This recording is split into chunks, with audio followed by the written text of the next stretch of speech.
Facebook, ইউটিউবে বিজ্ঞাপনে কর কেটে রাখার নতুন নির্দেশনা।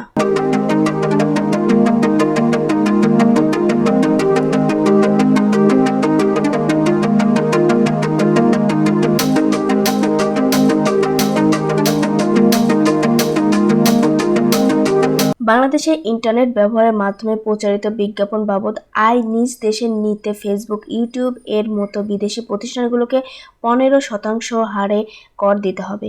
এছাড়া টেলিভিশন, রেডিও থেকে পাওয়া আয় নিতে বিদেশি প্রতিষ্ঠানগুলোকে 20% কর দিতে হবে।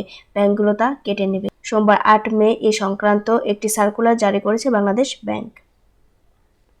সার্কুলারে উল্লেখ করা হয়, বিদেশি প্রতিষ্ঠানের মাধ্যমে প্রচারিত বিজ্ঞাপন বাবদ আয় রেমিট্যান্স আকারে অনিবাসী প্রতিষ্ঠানের কাছে পাঠাতে ব্যাংকগুলোকে সর্বোচ্চ 20% কর কেটে রাখতে হবে।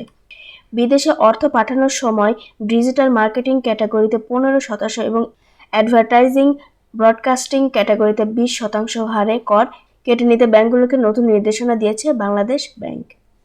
সার্কুলারে উল্লেখ করা হয়, অনিবাসী প্রতিষ্ঠানের রেমিট্যান্স পাঠাতে ব্যাংকগুলো বিভিন্ন গ্রাহকের কাছ থেকে আগামী জুন পর্যন্ত ভিন্ন ভিন্ন হারে কর কর্তন করতে পারবে না।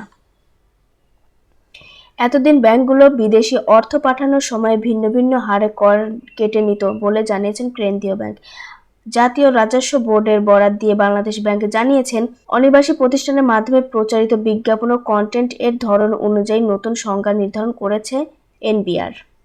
ডিজিটাল মার্কেটিংয়ের বিষয়ে উল্লেখ করা হয়েছে, ইন্টারনেটে ব্যবহার করে কোনো বিজ্ঞাপন প্রচার করা হলে, অর্থাৎ সামাজিক যোগাযোগ মাধ্যম বা ওয়েবসাইটে কোনো বিজ্ঞাপন প্রচার বা কোনো কন্টেন্টের প্রমোশন বা বিপণন করা হলে তা ডিজিটাল মার্কেটিং হিসাবে গণ্য হবে।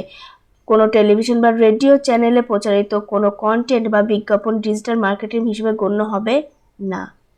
অ্যাডভার্টাইজমেন্ট ব্রডকাস্টিং এর বিষয়ে বলা হয়েছে, কোনো টেলিভিশন বা রেডিও চ্যানেলে কোনো বিজ্ঞাপন সম্প্রচার হলেই কেবল তা অ্যাডভার্টাইজমেন্টের ব্রডকাস্টিং হিসেবে গণ্য হবে। ইন্টারনেট ব্যবহার করে কোনো বিজ্ঞাপন প্রচার করা হলে, অর্থাৎ সামাজিক যোগাযোগ মাধ্যম বা ওয়েবসাইটে কোনো বিজ্ঞাপন প্রচার বা কোনো কন্টেন্ট এর প্রমোশন বা বিপণন করা হলে তা অ্যাডভার্টাইজমেন্টের ব্রডকাস্টিং হিসেবে গণ্য হবে না। তথ্য প্রযুক্তি সম্পর্কিত এমন সব সংবাদ জানতে চোখ রাখুন ইভাশা আইটিতে।